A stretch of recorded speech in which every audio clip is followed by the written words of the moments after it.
सृष्टि के आरंभ में कुछ भी नहीं था।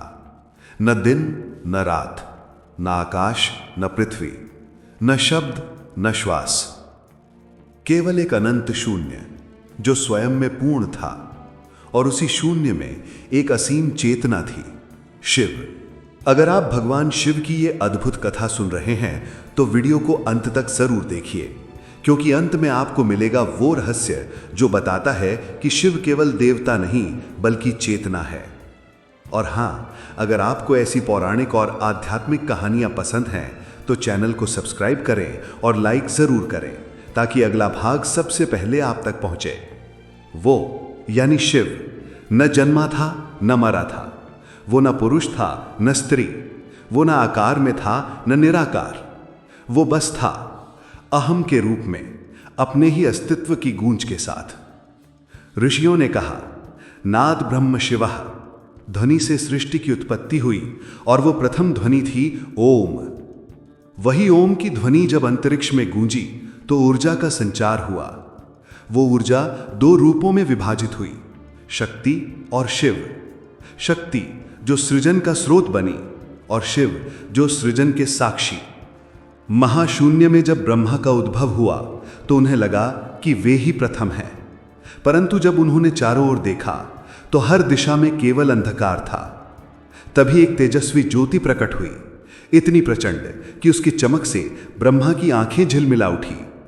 वो अनंत ज्योति ही थी, महादेव का स्वरूप। ब्रह्मा ने उस ज्योति से कहा, हे प्रभु, आप कौन हैं? आपके तेज से संपूर्ण ब्रह्मांड जल रहा है। वो ज्योति उत्तर देती है, मैं ही आदि हूं, मैं ही अंत हूं, मैं ही शिव हूं जो समय से परे है। ब्रह्मा ने प्रणाम किया, परंतु मन में प्रश्न रह गया, यदि आप हैं तो मैं कौन हूं? तभी शिव बोले, तुम मेरे ही अंश हो, सृष्टि का कार्य तुम्हें करना है। सृजन तुम्हारा धर्म होगा, पालन विष्णु का और संहार मेरा। और इस प्रकार त्रिदेवों की स्थापना हुई, ब्रह्मा, विष्णु और महेश। शिव न तो देव हैं न साधारण, वो तत्व हैं, पांच महाभूतों का संयोग, पृथ्वी का स्थैर्य, जल की कोमलता, अग्नि की ऊर्जा, वायु की गति और आकाश की व्यापकता। उनका शरीर भस्म से आच्छादित है, जो इस बात का प्रतीक है कि जीवन अस्थायी है। गले में सर्प, कामना पर नियंत्रण, जटाओं में गंगा, चेतना का प्रवाह, त्रिनेत्र, भूत भविष्य और वर्तमान का ज्ञान, और माथे पर चंद्रमा, समय पर शासन का प्रतीक। वो न नगरी में रहते हैं न स्वर्ग में, उनका निवास स्थान है कैलाश पर्वत, जहां मौन भी बोलता है। जब सृष्टि में जीवन का आरंभ हुआ तो मानवता अज्ञान के अंधकार में भटक रही थी। किसी को कर्म का अर्थ नहीं पता था, न ध्यान का मार्ग। तब शिव ने आदियोगी का रूप धारण किया, पहले गुरु यानी आदि गुरु बने। वे एकांत में कैलाश की बर्फीली चोटियों पर समाधि में बैठे रहे हजारों वर्ष तक। जब ब्रह्मा और देवता उनके दर्शन करने पहुंचे तो उन्होंने पाया शिव स्थिर हैं, परंतु भीतर एक तूफान है। वो तूफान है पूर्ण ज्ञान का। इसी समय सप्तऋषि उनके शिष्य बने। शिव ने उन्हें योग, ध्यान, तंत्र और सृष्टि के रहस्य सिखाए। इन्हीं सप्तऋषियों के माध्यम से ज्ञान संपूर्ण पृथ्वी पर फैला। इसलिए शिव को आदि योगी कहा गया। वो योग का प्रथम स्रोत हैं। सृष्टि तब तक अधूरी थी जब तक ऊर्जा और चेतना का संयोग न हो। शिव चेतना है, परंतु बिना शक्ति के निष्क्रिय। शक्ति ऊर्जा है, परंतु बिना शिव के दिशाहीन। दोनों का मिलन ही सृजन की पूर्णता है। कहा जाता है कि जब शक्ति ने अपने रूप में स्वयं को विभाजित किया तो एक भाग से प्रकट हुई सती और दूसरे से बना सृष्टि का संतुलन। यही सती बाद में शिव की अर्धांगिनी बनी। अर्धनारीश्वर रूप शिव और शक्ति के उस दिव्य संयोग का प्रतीक है, जहां आधा शरीर पुरुष का है, आधा स्त्री का। यह बताता है कि सृष्टि पुरुष और स्त्री दोनों की समान ऊर्जा से बनी है। शिव का मौन और विनाश। शिव का मौन केवल ध्यान नहीं है, ये संयम का उच्चतम रूप है। जब संसार विकृत होता है, अधर्म बढ़ता है, तब वही मौन तांडव बन जाता है। तांडव का अर्थ है पुराने का विनाश ताकि नया जन्म ले सके। जैसे खेत को जोतकर नई फसल बोई जाती है, वैसे ही शिव विनाश करके सृष्टि को पुनः पवित्र बनाते हैं। शिव विनाशक नहीं, पुनर्निर्माता है। उनके तीसरे नेत्र का खुलना इसका प्रतीक है। जब ज्ञान का नेत्र खुलता है तब अज्ञान जल जाता है। शिव और ब्रह्मांड का संतुलन। हर बार जब देवता या असुर किसी चरम स्थिति में पहुंचते हैं तब शिव प्रकट होते हैं, कभी क्रोध में, कभी करुणा में। वे न किसी पक्ष में हैं न विरोध में, वे केवल संतुलन है। उदाहरण के लिए, जब ब्रह्मांड असंतुलित हुआ तो शिव ने नटराज बनकर नृत्य किया। हर गति, हर ताल में सृष्टि का रिद्म था।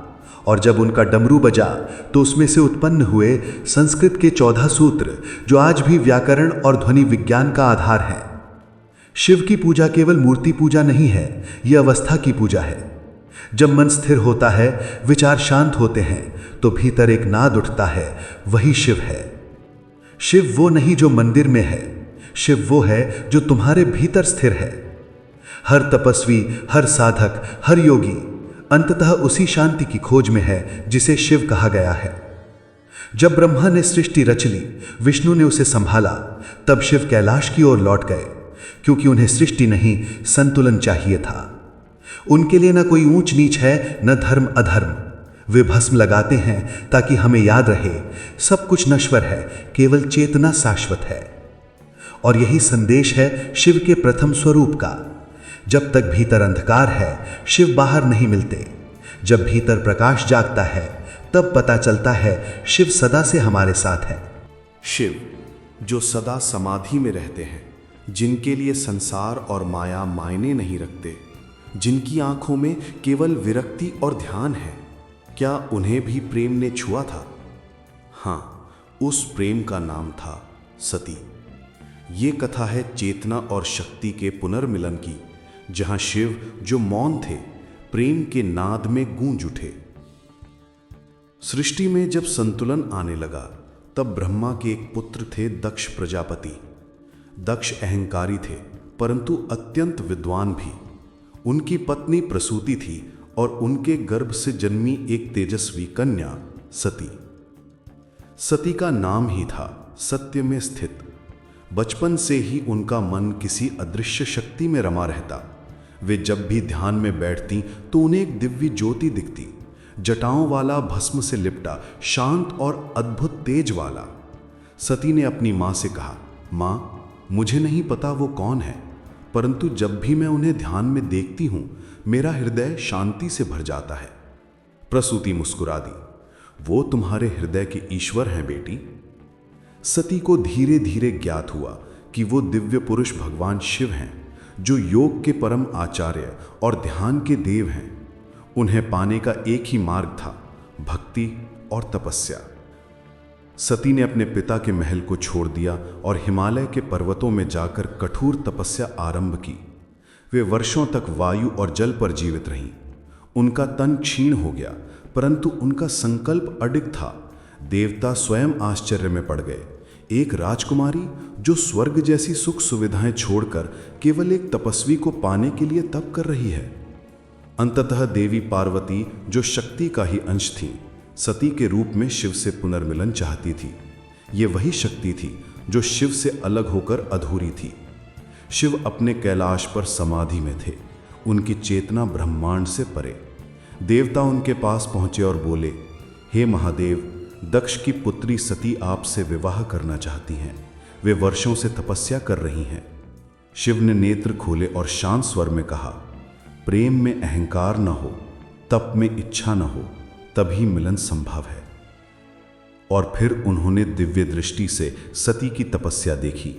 वे शीत में हिम पर बैठी थीं, वायु में बिना अन्न के ध्यानरत थीं और हर श्वास में ओम नमः शिवाय का जप था। शिव मुस्कुराए, ये केवल प्रेम नहीं, ये आत्मा की पुकार है।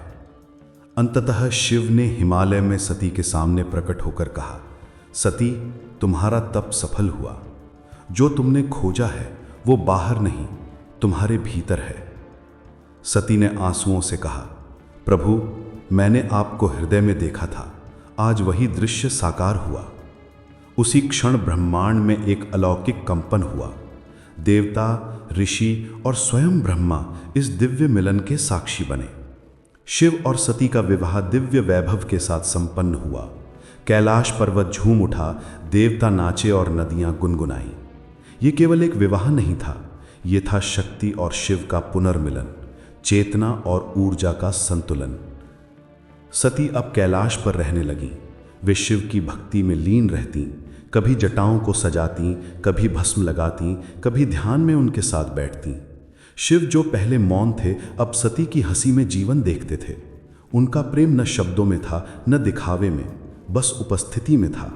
परंतु इस सुख के बीच भी एक छाया थी, दक्ष का अहंकार। दक्ष प्रजापति को यह विवाह स्वीकार नहीं था। उन्हें लगा कि उनकी पुत्री ने एक भस्मधारी योगी से विवाह कर उनके कुल का अपमान किया है। एक दिन दक्ष ने एक महायज्ञ का आयोजन किया। सभी देवता आमंत्रित थे, परंतु शिव और सती को निमंत्रण नहीं भेजा गया। सती ने सुना तो उनका हृदय टूट गया। उन्होंने शिव से कहा, प्रभु, वो मेरे पिता हैं, मैं बिना बुलाए भी जा सकती हूं। शिव ने शांत स्वर में कहा, सती, जहां अपमान और अहंकार का यज्ञ हो, वहां जाना अग्नि में कूदने के समान है। परंतु सती नहीं मानी। उन्होंने कहा, मैं पुत्री हूं, मेरा कर्तव्य है जाना। सती जब यज्ञ में पहुंची तो पूरा सभागार मौन हो गया। दक्ष ने उपहास करते हुए कहा, आओ सती, उस भिखारी योगी की पत्नी। सती की आंखों में आंसू थे। उन्होंने देखा वहां किसी ने शिव का नाम तक नहीं लिया था, कोई उनकी पूजा नहीं कर रहा था, न कोई आदर। सती ने गर्व से कहा, जिसे तुम भिखारी कहते हो वही सृष्टि का मूल है। तुमने जिस शिव का अपमान किया, उसी शिव की चेतना से तुम्हारा अस्तित्व संभव है। फिर उन्होंने आकाश की ओर देखा। हे प्रभु, अब मैं इस अपमान को नहीं सह सकती। यह शरीर जिसे आपने दिया, मैं इसे त्याग कर आपको समर्पित करती हूं। और उसी क्षण सती ने अग्नि में प्रवेश कर आत्मदाह कर लिया। पूरा यज्ञ स्थल जल उठा। देवता भय से कांप उठे। आकाश से आवाज आई, दक्ष का विनाश निश्चित है। जब यह समाचार शिव तक पहुंचा तो उनके तीसरे नेत्र से अग्नि प्रकट हुई। उन्होंने जटाएं झटक दी और उन जटाओं से उत्पन्न हुआ वीरभद्र, एक भयंकर रूप। वीरभद्र ने दक्ष के यज्ञ में पहुंचकर सब कुछ नष्ट कर दिया। दक्ष का सिर काट दिया गया। देवता भाग गए और यज्ञ स्थल भस्म में बदल गया। शिव वहां पहुंचे, सती के भस्म रूप को देखा और मौन खड़े रहे। उनकी आंखों से आंसू नहीं, अग्नि टपक रही थी। उन्होंने सती के शरीर को उठाया और तांडव प्रारंभ कर दिया। वो तांडव नहीं था, वो विरह की ज्वाला थी। धरती कांप उठी, आकाश फट गया। सृष्टि के विनाश का समय आ गया था। सृष्टि को बचाने के लिए विष्णु ने सुदर्शन चक्र चलाया, जिससे सती का शरीर खंड खंड होकर पृथ्वी पर गिरा। जहां जहां वे अंग गिरे वहां बने शक्तिपीठ। ये स्थान आज भी माता के रूप में पूजे जाते हैं। शिव तब तक भटकते रहे जब तक सती पूरी तरह शिव में विलीन न हो गई, और तब से शिव एक बार फिर मौन हो गए, समाधि में लीन, विरह में डूबे। सती का प्रेम केवल वैवाहिक बंधन नहीं था, वो चेतना और शक्ति का मिलन था। उनके वियोग ने ब्रह्मांड को संतुलन का अर्थ सिखाया। जहां प्रेम होता है वहां अहंकार नहीं, जहां भक्ति होती है वहां देह का अस्तित्व मिट जाता है। और यही कारण है कि कहा गया, सती ने देह त्यागी पर प्रेम नहीं। वही प्रेम फिर जन्मा, पार्वती के रूप में। अगर ये कथा आपके हृदय को स्पर्श कर रही है तो कमेंट में ज़रूर लिखिए, हर हर महादेव। और इस वीडियो को अपने व्हाट्सएप ग्रुप्स में शेयर करें ताकि शिव सती का ये प्रेम संदेश औरों तक भी पहुंचे। साथ ही हमारे आध्यात्मिक परिवार अंतर्ज्ञान परिवार से व्हाट्सएप पर जुड़ने के लिए लिंक विवरण में दिया गया है। सती चली गई पर प्रेम समाप्त नहीं हुआ, क्योंकि प्रेम कभी मरता नहीं, वो केवल रूप बदलता है। जैसे जल भाप बनकर आकाश में जाता है और फिर वर्षा बनकर लौट आता है। शिव समाधि में लीन थे, संपूर्ण ब्रह्मांड मौन था। देवता चिंतित थे क्योंकि शिव के बिना सृष्टि अधूरी थी, परंतु उन्हें ज्ञात नहीं था कि शक्ति फिर लौटेगी, इस बार पार्वती के रूप में। हिमालय पर्वत जो स्थिरता और धैर्य का प्रतीक है। वहीं सती ने पुनर्जन्म लिया, हिमवान और मैना देवी की पुत्री बनकर। उसका नाम रखा गया पार्वती, पर्वत की पुत्री। जन्म से ही पार्वती असाधारण थी। उनकी आंखों में एक अद्भुत तेज था, जैसे कोई गुप्त स्मृति, किसी अधूरे वचन की प्रतीक्षा। मैना देवी अक्सर कहती, बेटी, जब तू हंसती है तो लगता है जैसे स्वयं गंगा प्रवाहित हो रही हो। परंतु पार्वती के हृदय में एक गूढ़ आकांक्षा थी। उन्हें नहीं पता था क्यों, पर किसी भस्मधारी योगी की छवि बार बार उनके मन में आती थी। एक दिन देवर्षि नारद हिमालय के महल पहुंचे। उन्होंने पार्वती को देखा और कहा, देवी, तुम कोई साधारण नारी नहीं, तुम वही शक्ति हो जो सती रूप में शिव से अलग हुई थीं। तुम्हारा जीवन उद्देश्य है शिव से पुनः मिलन। हिमवान ने आश्चर्य से पूछा, परंतु महाराज, शिव तो समाधि में है, वे तो संसार से विरक्त हैं।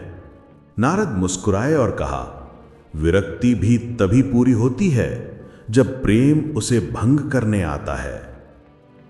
उन्होंने पार्वती से कहा, बेटी, तुम्हें उन्हें पुनः जागृत करना होगा, अपनी भक्ति, अपने तप से।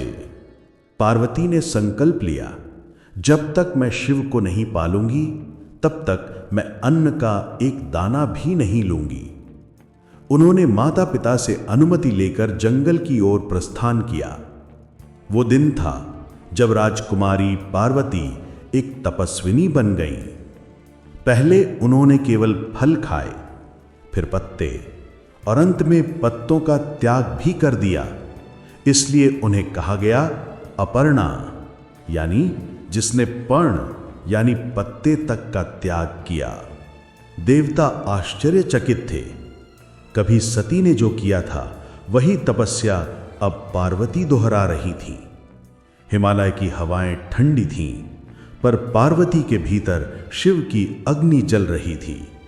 वो हर श्वास में ओम नमः शिवाय का जप करती। उधर शिव अब भी समाधि में थे, दुनिया से, समय से, यहां तक कि स्वयं से भी परे। देवताओं ने ब्रह्मा से कहा, प्रभु, जब तक शिव समाधि में हैं तब तक शक्ति और शिव का मिलन नहीं होगा। बिना उनके सृष्टि का संतुलन असंभव है। ब्रह्मा ने कहा, शिव को जगाना होगा, पर उन्हें केवल प्रेम ही जगा सकता है। तब उन्होंने कामदेव को बुलाया। कामदेव ने प्रणाम कर कहा, मैं प्रयास करूंगा, पर यदि शिव क्रोधित हो गए तो मैं भस्म हो जाऊंगा। देवताओं ने कहा, जो भी हो, यह ब्रह्मांड के हित के लिए आवश्यक है। कामदेव हिमालय पहुंचे, जहां शिव ध्यान में थे। उनकी आंखें बंद, शरीर स्थिर, और चारों ओर एक दिव्य शांति थी। कामदेव ने देखा, पास में पार्वती शिव के चरणों में बैठी ध्यान कर रही हैं।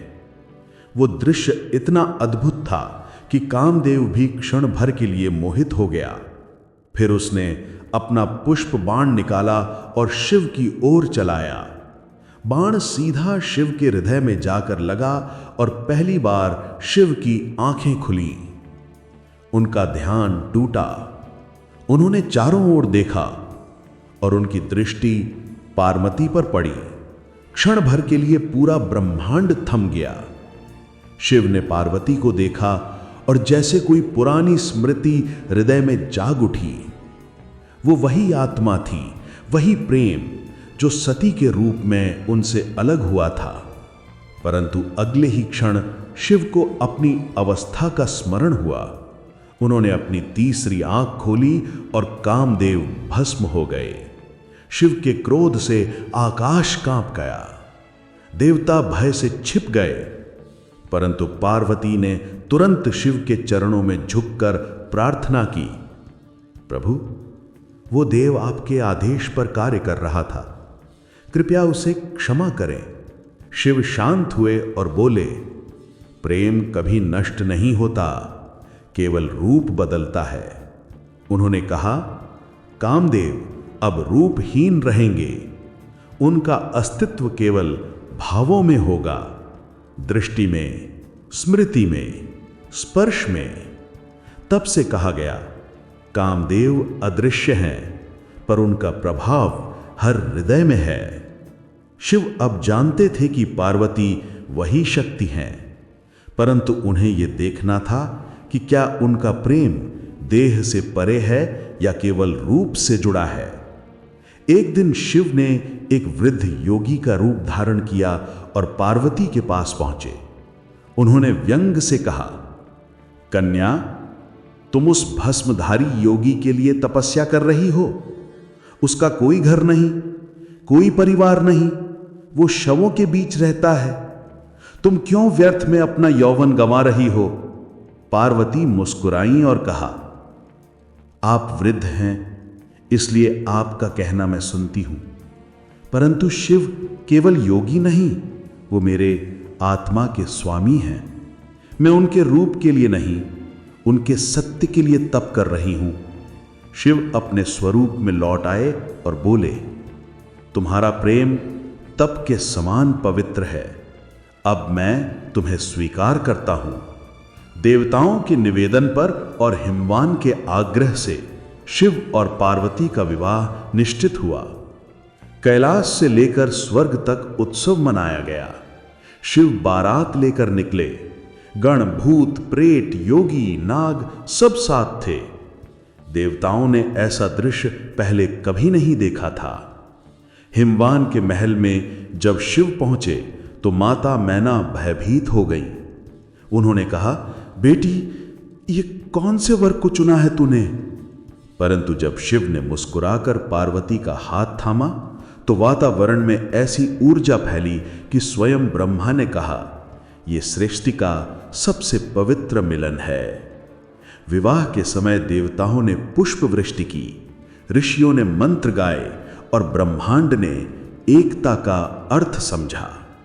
शिव और पार्वती का मिलन केवल पति पत्नी का बंधन नहीं था, यह था शक्ति और शिव का संतुलन, पुरुष और स्त्री का मिलन, प्रेम और ज्ञान का संगम। पार्वती ने शिव को जगाया और शिव ने पार्वती को पूर्णता दी। उन दोनों ने मिलकर संसार को सिखाया, जहां प्रेम है वहां जागरण है, जहां जागरण है वहां शिव है। अगर आपको यह कथा प्रेरणादायक लग रही है तो कमेंट करें, शक्ति ही शिव है। और इस वीडियो को अपने दोस्तों और परिवार के साथ शेयर करें ताकि हर कोई जाने समर्पण और त्याग का असली अर्थ क्या होता है। व्हाट्सएप ग्रुप से जुड़कर आप हमारे साथ शिव पार्वती के अगले अध्याय की यात्रा में शामिल हो सकते हैं। लिंक नीचे विवरण में है। सती के त्याग के बाद समय बीत गया। जगत फिर से असंतुलित होने लगा। सती ने हिमवान के घर पार्वती के रूप में जन्म लिया। छोटी सी पार्वती जब अपने माता पिता के साथ कैलाश के दर्शन करने गईं, तो पहली बार उन्होंने भगवान शिव को समाधि में देखा। उनकी आंखों में वही पहचान थी, वही मौन, वही गहराई। मन में बिना कहे एक प्रतिज्ञा ली, मैं केवल इन्हीं को अपना पति बनाऊंगी। हिमवान और रानी मीना ने पार्वती की भावना को समझा, पर उन्हें चिंता भी हुई, क्योंकि शिव तो विरक्त थे, गृहस्थ जीवन से दूर। इधर देवता संकट में थे। तारकासुर नामक राक्षस ने तीनों लोकों में उत्पात मचा दिया था। उसे वरदान था कि केवल शिव के पुत्र द्वारा ही उसकी मृत्यु संभव है। परंतु शिव तो योगी थे, विवाह का विचार भी नहीं करते थे। तब सभी देवता ब्रह्मा और विष्णु के साथ कामदेव के पास गए और कहा, हमें तुम्हारी सहायता चाहिए। केवल तुम्हारा बाण ही शिव के हृदय में प्रेम जगा सकता है। कामदेव रति के साथ कैलाश पहुंचे। उस समय पार्वती शिव की सेवा में पुष्प और जल चढ़ा रही थी। शिव समाधि में बैठे थे। उसी क्षण कामदेव ने अपना बाण छोड़ा, पुष्प बाण। सुगंध से वातावरण भर गया। शिव की ध्यानावस्था टूटी और उन्होंने चारों ओर दृष्टि डाली। जैसे ही उन्होंने जाना कि किसी ने उनके ध्यान को भंग किया है, उनका तृतीय नेत्र खुल गया। कामदेव वहीं भस्म हो गए। रति विलाप करने लगी, हे महादेव, आपने मेरे पति को क्यों जलाया? वह तो केवल देवों का कार्य कर रहा था।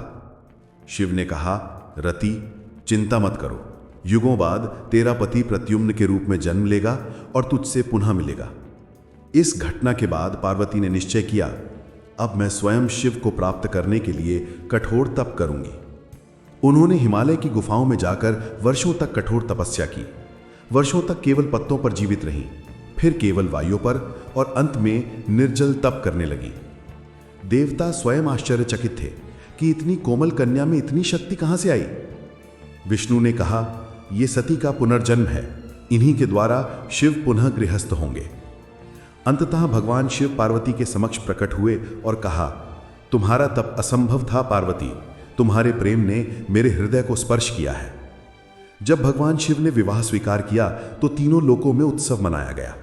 कैलाश से लेकर स्वर्ग तक आनंद की गूंज फैल गई। शिव बारात लेकर निकले, पर कैसी बारात? भूत, प्रेत, योगिनी, गण, नाग सब शामिल थे। हिमवान के दरबार में यह दृश्य देखकर सभी भयभीत हो गए। माता मीना ने पार्वती से कहा, बेटी, ये तुम्हारा पति है, देखो तो, शरीर पर भस्म, गले में सर्प। पार्वती मुस्कुराई, मां, यह केवल उनका बाह्य रूप है, इनसे अधिक सुंदर, कोमल और करुणामय कोई नहीं। फिर स्वयं विष्णु, ब्रह्मा और सभी देवताओं ने मिलकर इस दिव्य विवाह का आयोजन किया। शिव और पार्वती का मिलन पुरुष और प्रकृति के एकत्व का प्रतीक बना। एक दिन पार्वती स्नान करने जा रही थीं। उन्होंने अपने शरीर की उबटन से एक बालक का निर्माण किया और उसमें प्राण फूंक दिए। वह बालक था गणेश। पार्वती ने कहा, बेटा, जब तक मैं स्नान कर रही हूं, कोई भीतर ना आए। थोड़ी देर में भगवान शिव लौटे और अंदर जाने लगे। गणेश ने रोक दिया। शिव ने कहा, मैं तुम्हारी मां का पति हूं। गणेश ने कहा, मां ने मना किया है, मैं किसी को नहीं जाने दूंगा। गणों में संघर्ष हुआ। क्रोध में शिव ने अपना त्रिशूल उठाया और गणेश का सिर काट दिया। जब पार्वती बाहर आईं, उन्होंने देखा कि उनका पुत्र निर्जीव पड़ा है। वे विलाप करने लगी, हे महादेव, आपने मेरे पुत्र को मार दिया। शिव ने तुरंत अपने गणों को आदेश दिया, उत्तर दिशा में जो पहला जीव मिलता है उसका सिर ले आओ। वह एक हाथी था। उसका सिर लाकर गणेश के धड़ पर लगाया गया और शिव ने प्राण फूंक दिए। अब से यह मेरा प्रथम पूज्य होगा। हर यज्ञ, हर पूजा, हर आरंभ गणेश के बिना अधूरा रहेगा। और इस तरह गणेश बने विघ्नहर्ता, सब बाधाओं को दूर करने वाले। शिव और पार्वती का जीवन गूढ़ रहस्य है। कभी वे ध्यानमग्न योगी बनते हैं, कभी नटराज बनकर सृष्टि का नर्तन करते हैं, कभी अर्धनारीश्वर बनकर ये दिखाते हैं कि शक्ति और शिव एक दूसरे के बिना अपूर्ण हैं। उनके जीवन में प्रेम, त्याग, संतुलन और अद्वैत का संदेश छिपा है। शिव बिना शक्ति केवल शव है और शक्ति बिना शिव केवल ऊर्जा। बिना दिशा के शिव पार्वती का मिलन केवल एक विवाह नहीं था, बल्कि ये सृष्टि के संतुलन का पुनः स्थापन था। उनका प्रेम भौतिक नहीं बल्कि आध्यात्मिक एकत्व का प्रतीक था।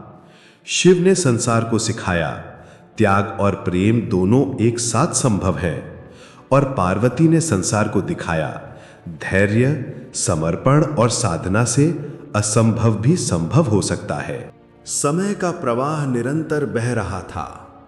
सृष्टि अपने चक्रों से गुजर रही थी। सृजन, पालन और संहार, इन तीनों शक्तियों में भगवान शिव का कार्य सबसे गूढ़ था, संहार का। लेकिन यह विनाश नहीं बल्कि नव सृजन की तैयारी थी। शिव कोई साधारण देव नहीं है, वे आदि अनादि काल के भी काल हैं। जब ब्रह्मांड अपनी गति खोने लगता है, जब धर्म का संतुलन बिगड़ता है, जब अज्ञान फैल जाता है, तब शिव अपने नटराज रूप में प्रकट होते हैं। कैलाश के गहन मौन में एक रात सृष्टि के प्राण डगमगा रहे थे। देवता, ऋषि और योगी सभी चिंतित थे। अचानक आकाश में एक दिव्य आलोक फैला। शिव ने नटराज रूप धारण किया। चारों दिशाओं में डमरू की ध्वनि गूंज उठी। धिन धिन धिन। हर लय के साथ तांडव की ज्वाला फैलती गई। धरती कांप उठी, सागर उमड़ पड़े, पर्वत झुक गए। पर यह नाश नहीं था, यह था प्रकृति का पुनर्जीवन, शिव का दिव्य नर्तन, सृष्टि का संगीत। उनके डमरू से निकली ध्वनि ही थी ओम, जिससे सारे वेदों की उत्पत्ति हुई। उनके नृत्य की गति से ही ब्रह्मांड के परमाणु गति करते हैं। उनका तांडव ये बताता है कि जो कुछ नष्ट होता है वही नया जन्म लेता है। एक बार देवताओं और असुरों ने समुद्र मंथन किया।